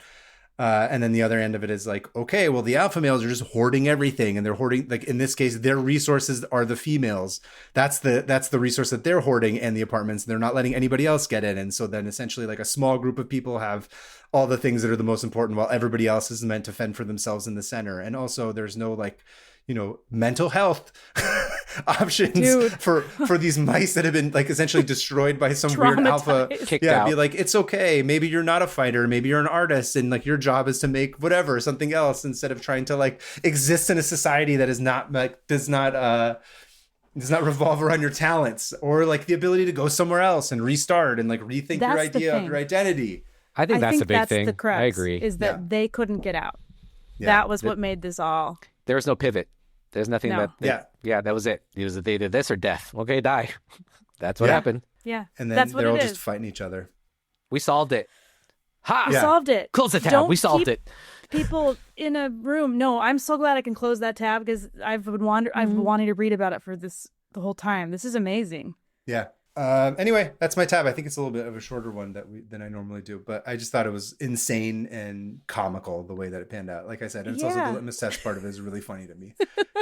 I love because that's all I kept seeing. Full manosphere collapse. Yeah, it's all That's all I saw is manosphere. That's all it is. Oh, I'm not an alpha. Oh, I need to go become an alpha. Yeah, I'm gonna sit in my room and listen to a podcast and lift weights all day. That was fascinating. Anyway. Yes, that's my tab. Thank you very much. Thank you for listening to speed run through it. But that was cool. I was very excited about that one. It was wild. It's my turn. Yeah, Hannah, what do you got for us? Funny that you talked about animal behavior because I also have something about animal behavior. Sweet. And it all started, and you know this story about how I was followed by a crow last week. Yes, you were texting us about it, and I kept telling you to give it peanuts. I know. I was live texting Kaveh about this crow that was following me as I walked to pick up my kids from school, and it wouldn't leave me alone. It was like on the wire above me, and it was like hopping and screaming at me for like half a mile. It's kind of creepy. Clean up your yard. I know. Pull out the weeds. I'm gonna report you to the city again. It's the crow who did it. Yeah. No, why is there a ladder in your garage, in your driveway? The ladder's gone now. It's a huge broom. So we have a industrial broom in our driveway. It doesn't matter. We're the neighborhood trash people. So and they've made that abundantly clear by how many times they've reported us. I can't get into that. So the crow is just up there following me as I walk and just screaming at me. And I was like, what is this? And I was like, surely it's not following me. And then I crossed the street and it flew across and landed above me. And so I was live texting you guys about it. Yeah. And it surprised me that there was a part of me that was like a little creeped out and superstitious. I would have been. Right? And so, of course, I was like, well, why is it doing this? And I was having a weird day anyway. Like, it was just one of those days where things were weird, where you just feel weird. Mm-hmm. And so I was like, that makes sense for today. So, of course, I look up, why is a crow following me and screaming at me? And, of course, I was met with, like, you're going to die. This is an omen of your death. Or, or it's like, what are you wearing? Were you asking for it? Is that why the crow was following you? Is what half these things on the internet would say. Because I was wearing a hat for the first time in a few years, okay? Oh! And so I realized that the boring version of it is that it was probably protecting its young and warning other crows that there was some hatted person walking, some unfamiliar person coming out of the house. Like, it saw me come out of the house, saw that I was wearing a hat. Didn't recognize and was you? Like, oh, wow. no. Is this part of the fashion police? What is this? house. It's like, this is my house. I can wear whatever hats I want. So I looked at, that's the boring answer, is that, yeah, it probably just didn't recognize me. And it was protecting its fledglings because they lay eggs and whatever in May and June. And so it was the perfect time. And my neighborhood is full of crows. And it's part of one of the largest murders of crows in the country, by the way. I'll see thousands in part, like perched in trees.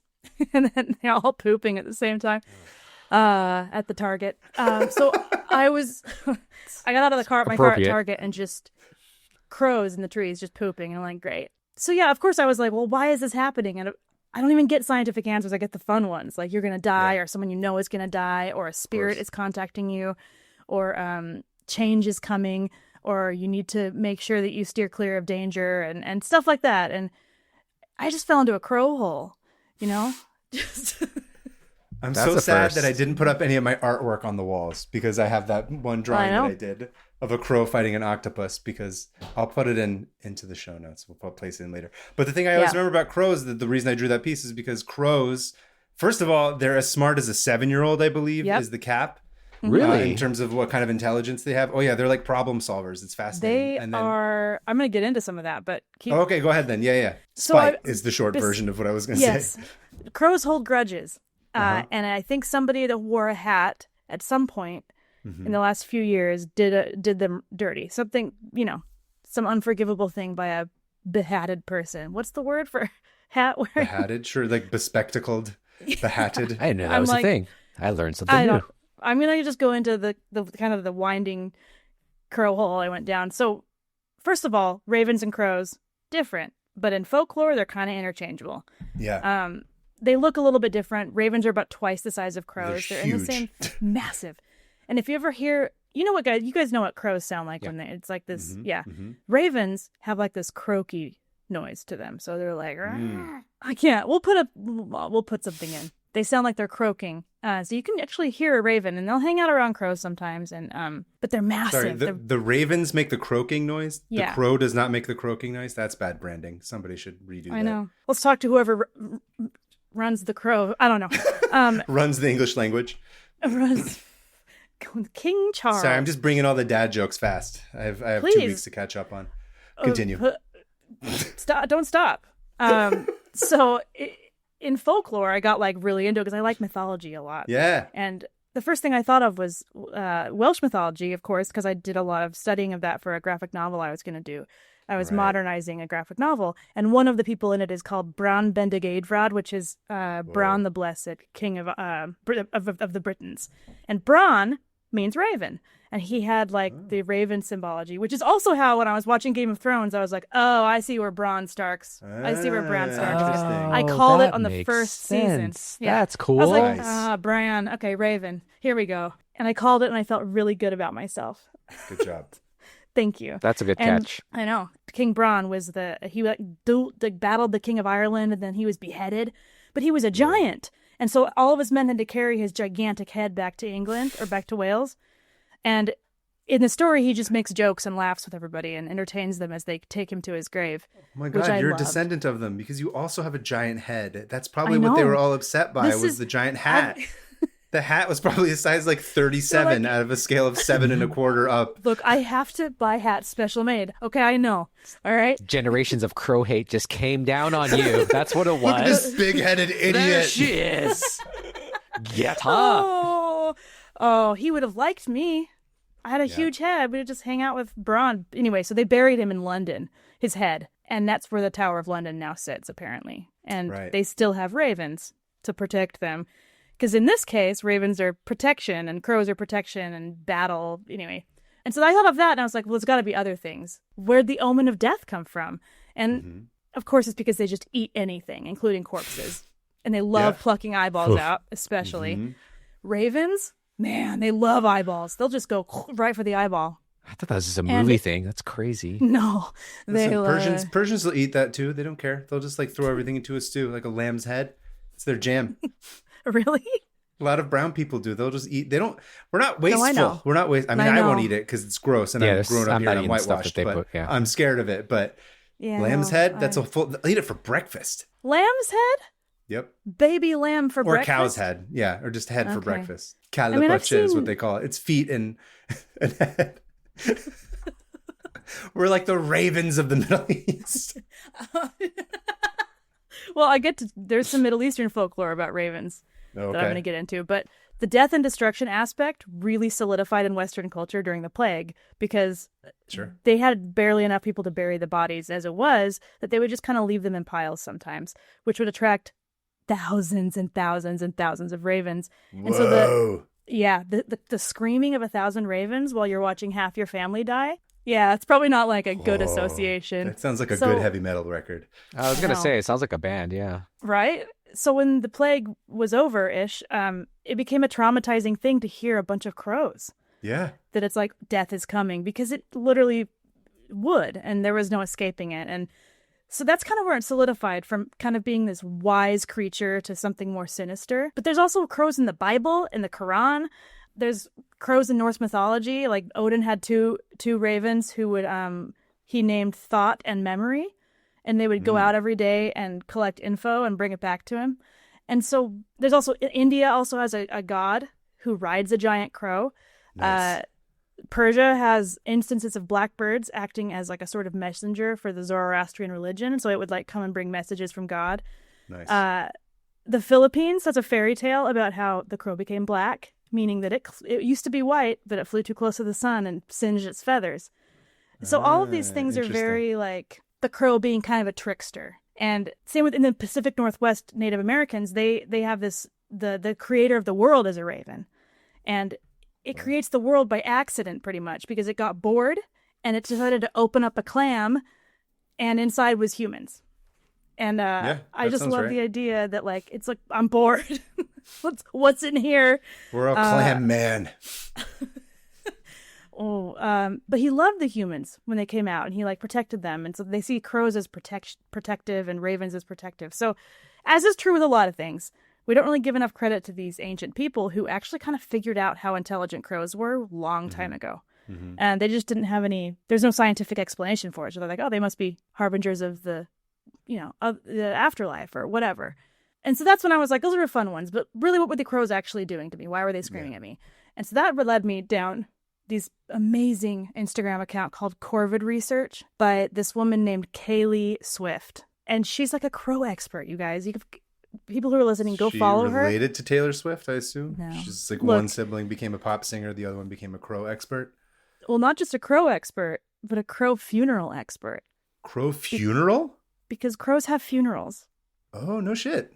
Yeah, so Taylor Swift's cousin, Kaylee, I'm just kidding. No shiz, it's canon now. You're Taylor Swift cousin, and I will go to any of your concerts. Okay, Kaylee? Crow Taylor. Speaking of Crow Swift. Speaking of Kaylee, if you listen to this, just Yes. reach out. I want to talk to you. There's so much I want to talk to you about. So she built her studies on crow funerals on a previous study by a crow expert named John Marsliff. And this is the guy, I don't know if you read like 10 years ago, they did this whole experiment about how crows can memorize faces. Mm-hmm. And they put masks on and would wear these terrifying masks, one being a Dick Cheney mask, which I love it, and the other being a caveman. So you got this guy wearing a rubber Dick Cheney mask, just standing out letting crows look at him. And then they came back and they had them trap them and associate the Dick Cheney mask with being trapped. Dang, man. Which is pretty amazing because Defund it. It's all becoming too political. Yeah. We can't study ravens because they're going to attack our vice president. Because that is a nice thing to think about. If he ever goes to Seattle, there's a chance a bunch of crows will swoop down on him and attack him. God bless. That'd be amazing. I wish that would happen. I actually don't know if they used him for the negative one or not. But so they did these tests and they kept associating these. And they found that even years later, someone wearing that mask, the crows would alert everyone around them that it was dangerous. So they were like, Dick Cheney's in town, run! The crows are smarter than we thought. They'd actually just been watching the news the entire time. And they're like, there were never any weapons of mass destruction in Iraq. This is clearly an inside job for Halliburton. We know. Why don't the humans? How long do crows live for? Oh, in about 17 years in the wild. Okay. Oh, Wow. wow. That's so long. That's a long time. That's good. In captivity, 30 Yeah, that's years. 30. What? But yeah, they live a while. So like the same crows can be like, oh, I remember this guy I remember Hat Lady from this time 10 years ago. And then they all scream at me. And they recognize not just that, but if you change clothes or wear a certain uniform, like if a mailman threw something at you, that's just an example. Yeah. And then you look like a mailman or you look like that person, you're now their enemy, and they don't forget. Yeah. And they warn everybody. And they're it's kind of insane. racist in that way. They're kind of racist. They're just basing you based on your outfit, and then they just assume everybody who dresses like that is that person. Yeah, the goth dinosaurs are racist. Get it together, crows. I should just start. I have a ton around my neighborhood. I should start feeding them so that they recognize me with something. Oh, let's leave them alone. Do you have any cats? No, I do not. Don't feed them cats. Well, I tried to make friends with the crows during the pandemic. Oh, but they get freaked out. There's cats here. Absolutely not, you psycho. But they would swoop my cats sometimes. Like one time I woke up to a bunch of screaming and I looked outside and there was like 8 crows in the tree and they were all taking turns swooping down at my cat who was just sunbathing, just like basking in the sun. I'm like, what is happening out here? Put on some clothes, a Speedo at least. Sunbathing. Please. Inappropriate. Nude. Yeah. Cover Stop all grooming the yourself. There are children here. Anyway, they've discovered the long-standing hunch they had that crows can recognize people and remember for a long time. So they're extremely, extremely smart. And Kaylee did a bunch of research on their funerals because they noticed that when they would find a dead crow, they'd all mob it and start cawing for a while around this dead crow. And then sometimes they would eat it. Sometimes they would consume the flesh of the departed. Sometimes they would Catholic, right? Yeah, very very Catholic, and sometimes they would practice necrophilia. So that's not really Catholic, I don't think. I didn't not read that we know verse. of. Just like penguins, they practice necrophilia sometimes in a few rare occasions. So they noticed there was a crow funeral, and this bird was just going at it with this crow. Happy 69th episode. Nice. Segue, yes. And then they also noticed that it wasn't just necrophilia. Sometimes them and their partner, their life partners, would come and mate on the dead crow. And so there was all these different it's an aphrodisiac. The dead body was like, they hey, think honey. It's like they see this dead crow in their territory and freak out, but it's also mating season. So they're like, but I want to bang. And so it's like this kind of crossed wires where they end up banging on the dead corpse. Besides that, most of the time they just all get around it and squawk, and they were trying to figure out if it was grieving, if it was like, we missed this thing, or if it was aware that it was like part of their crow tribe or whatever. Mm-hmm. But they figured out that it's probably just a learning lesson, where it's like, we're going to go look at this dead thing, and we're going to scream about it for a while, and learn what not to do so this doesn't happen to us. It's just don't do what Johnny Don't does, essentially. The dead crow. Yes. Don't do what this guy did. So now I'm just going to tell you a little bit about a few crow facts because there's so many. Yeah. They can communicate in many different ways. So they have pretty much their own language. They can different calls and cries. Yeah, caw, that means let's bang on the dead corpse later. Let's bang on and caw means please don't bang on the dead corpse. Going to the later. bathroom, obviously. That's what caw on the corpse. Yeah. On the corpse. Look, their funerary rites are complicated, and I'm not about to put... It's not our place to judge. Exactly. No, I'm not about to put Western Christian pull up a values chair onto and these just crows. listen. Yeah, we're here to listen. We're not here to judge. That'll be in my will. I would like a crow funeral. Take it as you will. Screams at Take my it coffin. as you will. Yeah, interpret that as you will, family. They can be trained to talk, similar to parrots. Yeah. Really? Yeah. So you can have a pet. I follow this raven called Loki, of course, and it full on just says stuff, which blows my mind. That's kind of terrifying. And, yeah. Sorry, by following a raven named Loki, you're talking about online, not in person. Instagram. Okay, I'm sorry. I thought you were just you're like, I'm turning around and I'm going to follow you for following me. I could just see you walking around in your neighborhood, Loki. Yeah, Loki. I did try to talk to the crow. It was weird because it was screaming at me, and my first instinct was to talk to it. So I was like, "What?" Honestly, yeah. Hi, hey, what? Words are like, caw. No, I was just yelling at it because I was like, "I'm just walking. What? Yeah. What is it? I'm walking here." And then my neighbors all started seeing me yelling at a crow. They're like, "We gotta get her out of this neighborhood. Get this lady out of here." Wait, did you say what hat you were wearing? Was it just a baseball cap? It was just a baseball hat. Yeah. What was the hat? Yeah. Maybe was it like a Yankees hat and then these are all Giants fans or something? It had a cat smoking a joint on it. The cat. Maybe the cat they're like, we don't like drugs. Ooh, they're like Dare. They're like, no, we're Reaganites. And no, so the hat has, Dope Cat, the artist Dope Cat. Yeah, yeah. It was his hat with the hat, the like hot, the cat looking all high with a joint. Yeah. Did Dope Cat used to live in your neighborhood? Oh. I think there's more to this story. We need to figure out. I think there was a cat on my hat, and they were like, uh-oh. Nope. Don't like cats. So they will eat almost anything. Like one time I saw a crow in my front yard with an entire hamburger in its mouth. Nice. And it took off and it flew with this giant hamburger hanging out of its mouth. I was obsessed with that image for like weeks. So they'll eat anything, but their favorites are peanuts, like you said. Yep. Yeah. Peanuts, and they love Cheetos. Love Cheetos. So my fun fact with crows was like in my Mothman book in the Compendium of Southern California Cryptids, I have a giant crow. I have the Kingston crow that lives in Long Beach, because the whole thing that I was reading about it was if you give crows like peanuts or foods, they'll bring you back like something shiny as like a gift. And so they'll have like a whole exchange. So I came up with the story that was funny, which was like, there's one giant crow that lives by the port of Long Beach that's in charge of distributing all the different materials that go to everybody who feeds those crows. That. It's like the center. It's like the shipping center, which is where the port of LA would Long be. So Beach makes sense. Gigantic crow. Anyway, sorry, I had to plug in my other. I've done a lot of crow artwork because I've been fixated on this for a long time for some reason. But continue. There's a lot of fun to draw. Just triangle and a circle. Fun. Yeah. Exactly. Also, that's a testament to the fact that for millennia, crows and humans have had this very interesting obsession with each other, because we're curious about them, but they're also very curious creatures. So they're like, I wonder what it would be like to bang on the corpse of a human when they're not person.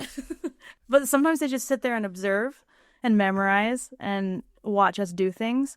They like to watch humans do stuff, like go about their day. They're curious, which means they have this capability of learning and gaining information and keeping that information.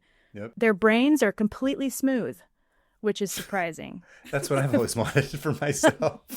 If I could have the brain of a crow, scream at strangers, eat Cheetos all day. That's literally all you do. Personified. I guess that's what this podcast is. I was just screaming at strangers. A couple of smooth-brained people screaming. Eating peanuts. Oh! It all makes sense now. I know. Yeah, I'm you a crow. didn't even do that. You are. That wasn't even part of the bit. That just was there. I was like, I'm going to dress like goth today. And then I just dressed normal. So the crows, what was I saying? Crows Guys, left. Smooth brains. the brain. Smooth brains. Smooth brains. And they were like, why is this thing smart? It has a smooth brain. But the way that an avian's brain is that it just kind of ends up being able to be smart without the folds in its own different way. Weird. If that makes sense. So I couldn't really figure out what. But Kaylee's website, where I got all this information, is called corvidresearch.blog. It's incredible. There's everything you could ever want to know about crows there. And and they're capable of murder. I forgot to say that. They kill each other. So good for them. And they're semi-monogamous. They have life partners, but they, sleep around, kind of like humans. And some crows actually use sticks and stuff as tools. They collect tools and they use them, which that's the first thing besides chimpanzees that do that. Yeah. Oh, that makes so much sense. Because I always hear this tapping on my roof, and I'm like, what the hell? And I just see a crow, and I'm like, what the hell is that crow doing? Crow. There's makes stuff sense. somewhere for They're later. Building. Yeah. There's these crazy videos on YouTube that you can watch. I can't remember what the account was, but I've watched them before, where it'll be they'll set up these complicated problem solving mazes and stuff for these puzzles for these crows, and you just watch it. You're like, that's terrifying. Yeah. That thing knows exactly how to get through no it. No problem. Yeah. Yeah. That's like Loki the Raven that I follow. He does all these little tricks and mazes and flawlessly. Something else I got to think about, and I'm just looking at crows going, are you looking at me as a puzzle? What are you going to try to solve about me? Yes. Here's the thing you guys can know. The crows in your neighborhood know who you are. Yeah. And they know where you live, and they know who you live with. They will log that. They just have that, and they will share it with the people around them. The crows around them. I mean, it's a good neighborhood watch, though. They'll attack the people who suck and do shitty things. Like the person who attacks a crow, I don't want that person in my neighborhood. No. So they'll all attack them, so then they'll know. Yeah. And crows everyone sees them as vermin, but they're absolutely not. And if they're in your yard, don't try to get rid of them. No, just cover your trash better. And if you want to feed them and get to be their friends, you got to put the food in the same spot. That's the key. It has to be in the same spot because crows hate change. Turns out. Wow. They hate it. So they are boomers.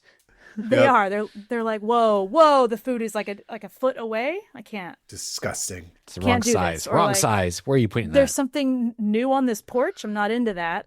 This lady's wearing a hat. Absolutely not. And I'm saying all of this to also lead up to another crow-related thing I'm going to talk about next week, which is the relationship between crows and animals. And how they have been able, or crows and ravens and animals, and how they interact with animals in very similar ways we do, as in domestication. So, Interesting. leaving it on a cliffhanger for All right. next week. And that was my tab about crows. Nice. Thank This you. is That like was a awesome. Semi two-parter. Thank you. love it. Should we I close love these crows. tabs? Yeah. Let's go ahead and pull them up. Let Okay. me make sure I have all my So links I many. need to. Patrick, we like to have like a fun sound effect of some sort when we do it. Do you have any ideas of what you would like to hear in terms of how we should close our tabs? Oh, are you actually going to get like a real sound effect, or are we Yeah. beatbox? Alyssa always puts one in post. It could be like a crow. It Crow. could be exploding. Something related to one of the topics that we covered today. Bunch well, we did 80s nostalgia a little bit. of. So I was Okay. thinking of, I don't know if you ever watched the He-Man cartoon. At the beginning, there's that course. of that whatever that Yeah. logo that pops up. logo. Yeah, Yeah. That? yeah. Okay. That'd be Okay. Let's So see. that would be my Find nostalgify it. it. yeah. Yeah. It disappeared into Yeah. space. Okay, ready? All right, Patrick, you want to count us down? Yeah. 3, 2, 1. Just Oh, do just 3, 3, 2, 1. That's it. Yeah. Okay. Yeah. Anyway. 3, 2, 1. Yeah. Close them, All right. close them. Moving on to listener emails. Email number Okay. 1 is from Kay from someplace far away. You're Hi, back, Kava man. and Hannah. Oh, right. You're back with that quote. Same joke. I only have 3 shows that I reference over and over again. Hi, Kava and Hannah. I hope you're having a good week. You may already know this, but just in case, I wanted to pass along my recently acquired knowledge that Nixon apparently expressed on one of his White House tape recordings that he was close to becoming a musician and would have liked to be a rapper in particular. Quote, I have often thought if that, or should I do in the voice? I No. often thought if there Okay, had yes, been yes, a yes. good rap group around in those days, I might have chosen a career in music instead of politics. Here's one article on I it. missed you, Nixon. Here's one article on it, and there's a lot more since it was originally rediscovered by a Washington Post reporter. Just had to share this fun fact since Kava is now automatically linked with Nixon in my mind because of the show, and I couldn't stop imagining him doing an impression of Nixon rapping. Oh, I don't know if our audience is ready for that. I wow. don't think anyone is. Well, save that for the last episode of this show. No, right? As like the series finale. I'll just Yeah. do it all in like Nixon rap battle. Yeah. 1, 2, 3 into the 4. Beautiful. Represent. Also, as a longtime listener, Yeah, I was thinking like MC Hammer, like not legit. I quit. Like so that too would legit, have been. yeah. I would want to hear you do that. That would be awesome. And then doing the dance with like. I forgot about old Nixon. Also, as a longtime listener, I followed Kava over from Musical Splaining and fellow Many Tab opener. Thank you for your weekly podcast book reports. I and the rest of your audience really appreciate them. And I am also jealous of Hannah's impressive archive researching skills, keeping things Josie. Kay. Thank you, Kay. That's an excellent, Kay. excellent tab. I love that Nixon opined about being a rapper. Imagine Yeah, being the he- Washington Post person who found that and broke that news story. Out of all the things in history that we hear about from the Nixon tapes, it's only all the terrible stuff, but none of when the he says the amazing N-word, stuff. Like, but never yeah, about it's the like being a rapper. rapping career. Yeah. Anyway, mine is from Sarah from Dallas, Texas. Hi, Sarah. Hi, Kava and Hannah.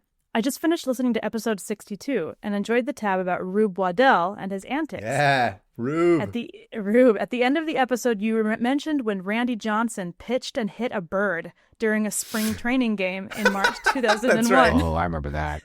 Oh, yeah. I had the delight, Patrick, of showing him that for the first time. Really? I hadn't seen it. Yes. Crazy, right? Just It was It is. you think it's Unreal. fake? bursts. Just like I need to watch it over and One over. in a million. Just watch this Seriously. bird die. Yeah. Lots of people know about that event, but fewer are aware that after his baseball retirement, he has resumed his lifelong passion for photography. I thought you would get a kick out of the logo for his company, where he clearly embraces his accidental fame and the demise of the bird. It's a logo, and the logo is a dead bird. So We'll put it in the YouTube, but it's like a dead, full-on dead with X's for eyes bird as his logo. His website even has a gallery of wildlife. Pardon me while I now get lost in a Wikipedia rabbit hole about freak accidents. Keep it Josie, Sarah. Thank you, Sarah. Thank you, Sarah. Also, let's hang out next time. She's my friend. Yeah. If you also have a listener email that you'd like to send, please send it to 500opentabs@gmail.com. That's 500. Give us something fun that you found. Yeah. Of course, if you enjoyed this podcast, if you enjoyed our art discussion, if you enjoyed learning about crows or about rats all becoming incel manfluencers, share this podcast. Nostalgia. Yeah, and nostalgia. Share it with whoever this podcast made you think of. You can follow us on YouTube, Patreon, Discord, all that stuff. And of course, Patrick, as we mentioned at the top of the show, we're all going to be part of a PAC-MAN show that's happening this Sunday, May 18th in Irvine. Patrick, do you want to give us a little bit of a breakdown of what the piece was that you did? I loved it. So I'm known for injecting a lot of childhood nostalgia into a lot of pieces that I do. So the one that I did was basically the creator of Pac-Man playing Pac-Man, as a little kid, surrounded by like all the little Pac-Man elements and stuff like that. Oh, this is so cute. And so I did a lot lovely. of research into like how the idea of Pac-Man came about. There are different stories, but a lot of the ones that came up is inspired by a pizza with a slice taken out, and it was originally called PAC-MAN. And then on the side, of the arcade game is actually at the time the owner, the CEO, the owner of Bandai Namco. So I put him on the side of the machine also. And then there's little things like the year Pac-Man came out and stuff on the kid's backpack. So I was trying to put just a whole bunch of different things in there with just like what I grew up with, waiting in line for the arcade games. I got next, so that's why it is called I Got Next, because Pac-Man actually has next. He's got the quarter in hand waiting to play. Oh, I love this. Thank you. Oh, that's great, dude. I've been excited to see yours. Hannah, did you send me the final of yours? I you don't want to text it to know. me? Yeah. Nice. I was going to go change more of stuff in it, but then my cat died. So I was like, never mind. Oh, jeez. Yeah, it's fine. It's funny. You guys have similar angles from like the back of Pac-Man. That's cool. interesting. Back of the game. That's fun. The tabletop. It's Pac-Man playing him, battling the ghosts through the game. Anyway, yeah, On I the had tabletop version. Yep. Yeah, Yeah. because that was my memories. I always, because I think maybe it was just the arcade I would go to, that was what was there. It was the tabletop 2-player. That was at the Pizza One. Hut for me, like saying Yep. pizza. Yeah. Exactly. I That's, think that was the more prolific one that was throughout the 80s was the tabletop Yep. version. Well, and I just loved how the 80s were just so much like wood. Like everything was kind of like gross, like brown carpet and wood. And everyone's like, it's neon. So I tried to make the background to this like very 80s, like in the very back. You get the there's skee ball in the change back, too. machine. Yep, that's cool. Yeah, the change change machine. machine, I love that. Old, That that one's old awesome. 80s. And I wanted to put that wood paneling into places, but also have the neon. Anyway, it was fun. It was love the really palette. fun. Thank you. Yeah, I like that the world of the Pac-Man mirrors the actual world inside the game itself, where it's like against black with like limited colors. Classic. I realized my husband pointed out, he's like, it's meta. That's like kind of what you do all the time, where it's like Yeah. one thing inside of another. And anyway, but then, yeah, let's show yours, Kaveh. It's Okay, really awesome. mine, speaking of meta, mine was I saw Pac-Man at 45, so I was like, oh, what about Pac-Man being 45 years old, which is basically just where I'm headed. So my piece is unsurprisingly more insane. So it's Pac-Man getting up at dawn to go for a run, and of course he's wearing his like big fancy running shoes with a knee brace, and he's got his reader glasses on, and he's wearing like a dad hat, and he's got a smoothie that's like all of his special That's fruits cool. that he Fruits. gets. I like that. I just noticed that. Yeah, that's awesome. Yeah. That's a good touch. And he's going on a morning run, and then of course all the ghosts are like, why are you up so early? This is annoying. So they're drinking coffee, and they have like bags under their eyes, and they're irritated with him. But he's like, I don't care. I'm 45 years old. I'm getting up at dawn to go get my exercise. This is basically me. Is essentially It's all it you. is. I like the Yeah. knee brace. I can relate. I'll Thank text you in the morning. You're like, don't text me. I'm walking or something. Now I'm just gonna imagine ghosts around you. Like, Javi, what you doing? Mm-hmm. 6 a.m. I'm walking with ghosts. Okay, cool. Chatting with the ghosts, going on a ghost bike ride. I love that. I had a lot love of fun doing this one. the touch with the smoothie. I hadn't put that together until just now. Then that's all the fruit. Geniuses. Thank you guys, and I love both your pieces as well. And if you guys are interested in seeing them in person, remember you can come this weekend to see us. Otherwise, the show is going to be there for the summer. You can go see them in Irvine. Yeah, we will probably have them for sale at some point. Pretty sure it's fine. Pretty sure. But anyway, in the meantime, Patrick, why don't you tell the audience at home where they can find you, maybe about your newsletter, anything that you want to plug before we wrap it up? Sure. So on social medias, just look up my first and last name, Patrick Ballesteros. And then my website is patrickballesterosart.com. That's where you can do online shopping. If that's closed, patrickballesteros.com is my main site that has everything, portfolio, all that stuff. My next con will be San Diego Comic-Con in July, then Dragon Con Labor Day weekend in Atlanta, Georgia. And I do have a newsletter that's all on my site, and I don't spam people, but I like to give informational stuff, behind the scenes things, and little insights into stuff that I find cool online. Nice. It's a good newsletter. Hannah? Oh, you can follow me at Hannah Hillen everywhere.